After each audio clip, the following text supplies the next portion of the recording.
Imagine pouring your heart out to someone trained to help you cope with your deepest pain. A shoulder to lean on during the darkest times. Now imagine discovering that the very person meant to guide others through grief was orchestrating it.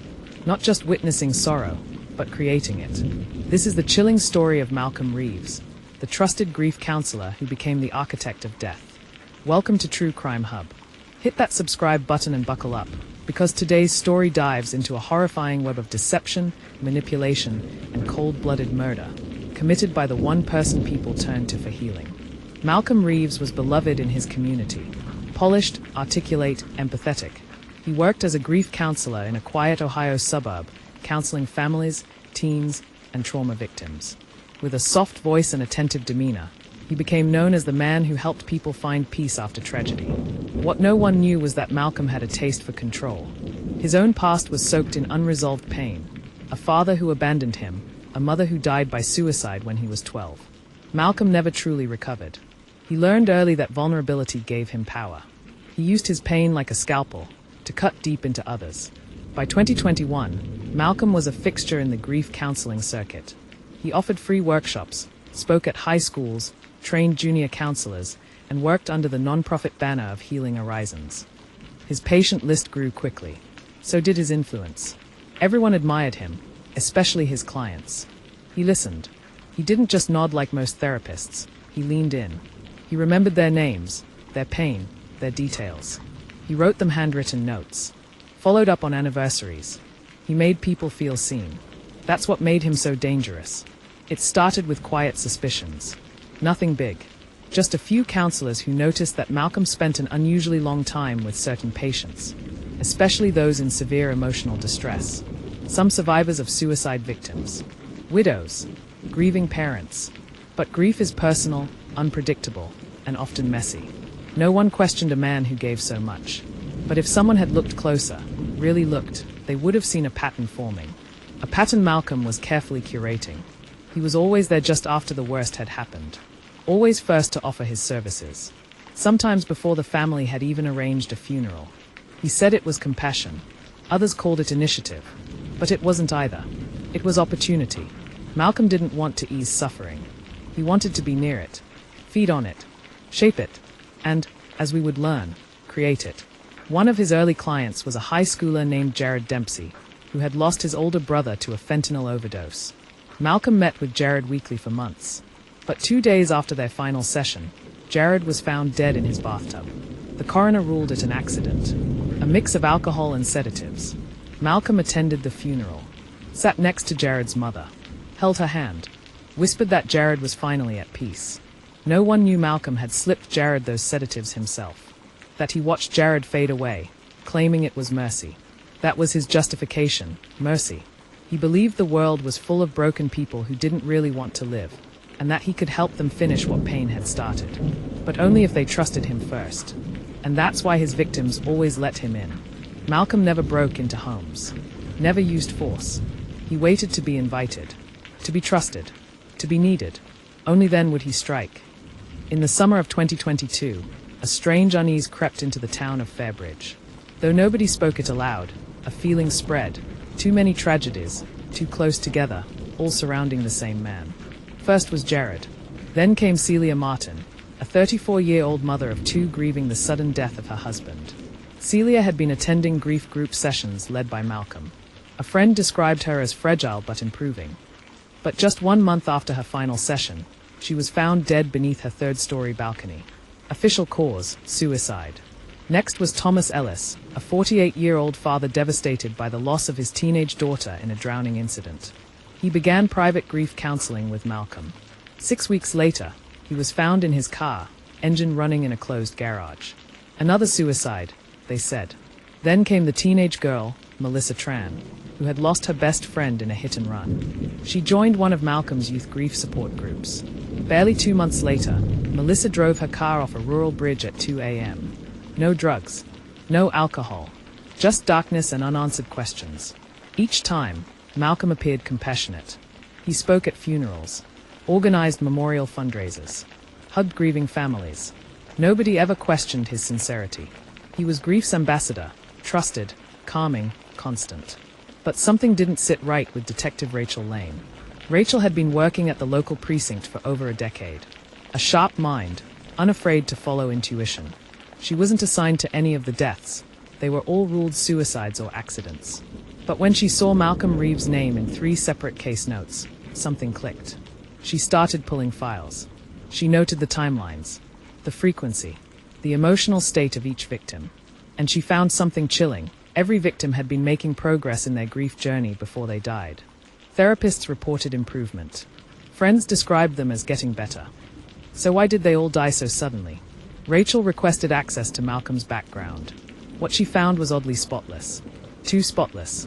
Almost like someone had scrubbed it clean. But she kept digging, and eventually uncovered a sealed juvenile record. The name, Marcus Levi, changed legally at age 22. The deeper she went, the more she found. The same grief patterns. The same sudden deaths. A map of sorrow with Malcolm Reeves at the center. Still, nothing was concrete. It was all smoke. No fire. Until Olivia Hart entered the picture.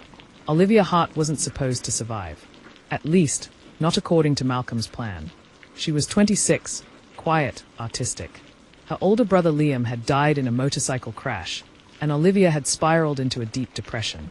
Her mother suggested counseling, and that's how she met Malcolm Reeves. She attended one of his grief group sessions and was immediately drawn to him.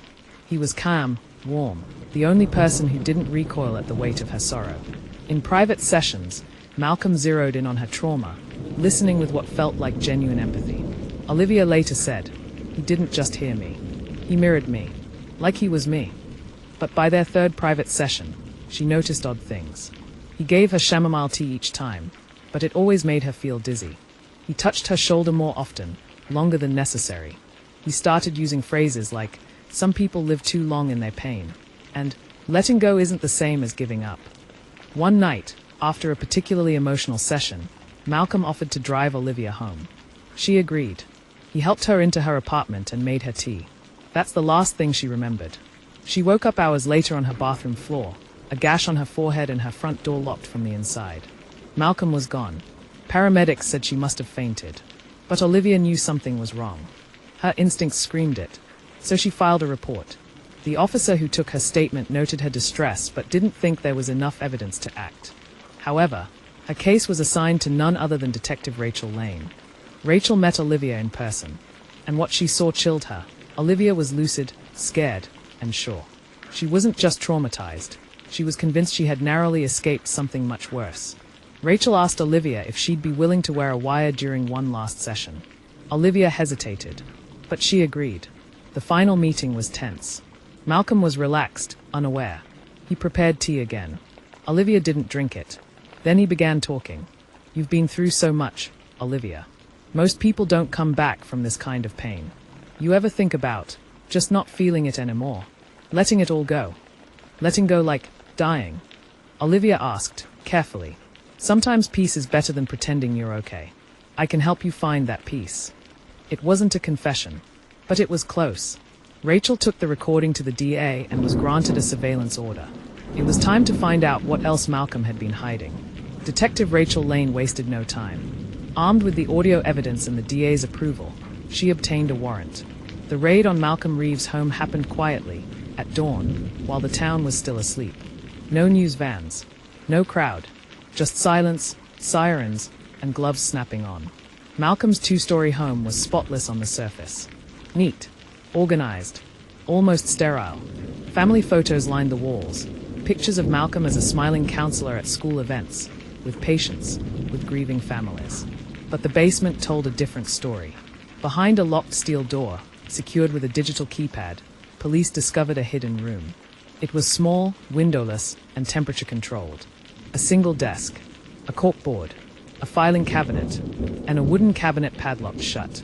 Inside the cabinet were trophies, dozens of them, each item tagged with a date. A name, Jared Dempsey, a worn leather bracelet. Celia Martin, a child's drawing from her son. Thomas Ellis, a tie with a tiny bloodstain. Melissa Tran, a keychain with her initials. Each item corresponded to a deceased client. All victims Malcolm had helped. Then there were the journals. 10 of them, leather-bound, dated, detailed. Each one described sessions. personal struggles, vulnerabilities. And then, the moment Malcolm decided they were ready, Melissa cried about feeling empty. She said she didn't know who she was anymore. That's when I knew she was close. Thomas keeps reliving the lake. I suggested peace may not be a destination, but an ending. He nodded. Malcolm's writing wasn't just cold. It was methodical, clinical, a surgeon operating on souls. He called it the work. Detective Lane stared at the pages in disbelief. There was no remorse, no guilt, just careful documentation of emotional collapse, and his role in finishing what grief had started. They arrested him at his office later that afternoon. He didn't run, didn't fight, didn't even ask why. He just said, "I always knew this day would come." Coming up in Part 5, Malcolm faces the court and tries to defend his actions in front of the very families he destroyed. Detective Elena Cruz had spent years chasing shadows through dark alleyways and courtrooms where justice sometimes seemed like a rumor. But she'd never encountered a case that made her stomach twist quite like this one. After receiving the anonymous email about Margaret's suspicious death, Elena ordered the exhumation. Toxicology confirmed what the email had suggested: fentanyl overdose. But there was no prescription, no history of drug abuse. Even worse, Margaret's journal, found locked away in her attic, painted a disturbing picture of her final weeks. Dr. Carter says the sadness will always be there, one entry read. But I'm starting to think it's him who won't go away. Elena's gut screamed. Something was wrong. She started combing through obituaries connected to Carter's clients. Most were ordinary grief cases, but too many had a chilling commonality: sudden deaths, suicides, overdoses. In 3 cases, journals or letters referenced Carter as their last contact. When she tried to pull Carter's session notes, she hit a wall. He claimed patient confidentiality, and his records were oddly sparse, some missing altogether. But one patient, a man named Gerald Monroe, had survived. He'd attempted suicide 6 months prior but lived. Elena visited him. Gerald was frail, haunted. "He told me my wife's death was my fault," he said. "He said if I really loved her, I would have died with her." Elena's blood ran cold. She requested a psychological profile. A forensic psychiatrist reviewed recordings of Carter's group therapy sessions Elena had managed to obtain. The verdict: manipulative language patterns, suggestions of suicidal ideation disguised as empathy. In one session, Carter said, "Some pain can't be healed. For some, death becomes the only release." That wasn't counseling. That was a push off the edge. The mask was slipping, and behind it was something terrifying. It was a warm Saturday when Elena staked out the Carter residence. She wasn't officially sanctioned, but instinct screamed louder than protocol. The therapist's suburban home was pristine, the kind that spoke of white picket fences and calm lives, until you looked closer. A woman had visited the house earlier that morning. Elena recognized her, Sandra Lee, recently widowed, attending Carter's grief support group. She stayed for over an hour and left with tear-streaked eyes. Elena followed Sandra, not to intimidate, but to intervene. She introduced herself carefully, flashing her badge. Sandra looked startled but listened. "Has Dr. Carter ever said things that made you feel worse or unsafe?" Sandra hesitated. "He said some people are just meant to carry pain, that I should stop pretending there was anything left for me." "What else?" A pause. "He gave me pills. Said they'd help me sleep. Do you still have them?" Sandra nodded slowly. "I haven't taken them yet." The bottle was unmarked, the contents not identifiable without a lab. Elena's heart pounded. She brought the pills in. Lab results confirmed her fears. Strong sedatives, easily lethal in combination with alcohol. This wasn't therapy. This was murder. Elena obtained a warrant for Carter's house under suspicion of attempted homicide. But before the raid could begin, she needed to understand why. What had turned a grief counselor into a predator? Carter's background check revealed nothing unusual on the surface. Ivy League education, flawless credentials. But an archived article from 2001 provided the first crack. Tragedy at St. Mark's Orphanage, 2 children dead in fire. Carter, then 17, was one of the residents. His younger sister, Lila, had died in the fire.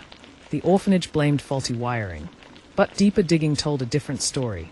Lila had been locked in the room where the fire started. Authorities suspected arson but never found the culprit. Carter had been seeing a psychiatrist after the fire. Records sealed. Elena obtained a subpoena. When she opened the files, a different Carter emerged. Patient exhibits detachment, emotional suppression, obsessive ideation with death as a method of relief. One note stood out. Subject believes helping others transition is an act of compassion. The dots were connecting, and what they Elena approached Carter under the pretense of scheduling a session. He accepted. The office was dimly lit, with soothing tones and walls lined with grief literature. Carter welcomed her warmly. "I've helped hundreds," he said. "It's not about curing grief, it's about transforming it." Elena subtly recorded the session. She brought up Sandra, Gerald, and others, how they'd worsened after his care. Carter smiled. "Not everyone can be saved, but I give them peace." Her breath caught. "Peace?" His eyes didn't flinch. "Sometimes, acceptance comes only when there's no more pain. I helped them find that." The confession, veiled in euphemism, was damning. When Elena stood to leave, Carter said one final thing. "You're grieving too, detective. That hunger for justice, it's just another mask for pain." Elena didn't turn around. She had what she needed. With Sandra's testimony, the pills, and Carter's recorded statements, Elena built her case. The DA approved the warrant. At dawn, Carter's home was raided. In his basement, investigators found a locked file cabinet filled with journals, handwritten observations on his clients, many detailing their vulnerabilities, triggers, and plans. One entry read, "Margaret, ideal subject. Resilient at first, but with targeted questioning, I've found her breaking points. Nightmares worsening. She's ready." Another, "Sandra, prescription started. Suggested wine pairing during next session. Should take effect within 24 hours." It was chilling. He was charged with multiple counts, attempted murder, second-degree murder, and practicing therapy to coerce death. Carter didn't resist. As he was led into the patrol car, he smiled. "They are free now." The courtroom was silent as Carter stood trial. Families of victims filled the benches, some weeping, others stone-faced. Elena testified. So did Sandra. Gerald. The jury watched Carter's recorded words, read his journals, and saw the evidence with growing horror. The defense claimed mental illness, delusions rooted in his childhood trauma. But the prosecution proved he knew what he was doing. He weaponized trust, used his position to isolate the vulnerable. The verdict, guilty on all counts. Life without parole. In the weeks that followed, grief counseling regulations were reformed. More oversight. More accountability. Elena visited Gerald one last time. He was doing better. "I thought I was alone," he said. "You never were," Elena replied. Outside, a candlelight vigil honored the victims. Margaret, Sandra's husband, others unnamed. They were more than entries in Carter's journal. They were lives. Stories. People who sought help and were betrayed. If this story moved you, share it. Let others know the signs of predatory manipulation. Trust your instincts. Demand transparency in mental health care. And remember, true healing never comes from silence. Subscribe to True Crime Hub for more chilling stories that peel back the mask of evil in plain sight. And always, stay safe.